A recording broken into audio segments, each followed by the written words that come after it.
எப்படிப்பா உமக்கு நன்றி சொல்லுவ, சொல்ல வார்த்தையே இல்ல. நீங்க போதும் என் வாழ்க்கை முழுவதும், வேறு ஆசையே இல்ல.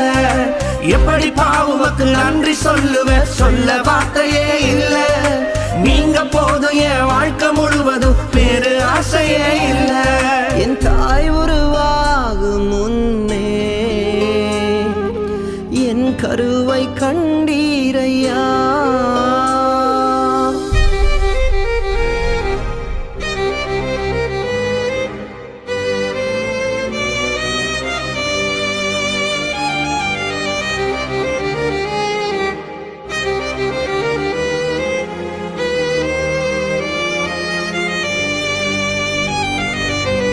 எலும்புகள் உருவாகல, நரம்புகள் உருவாகல, தசைகள் உருவாகல, தரிசனம் உருவான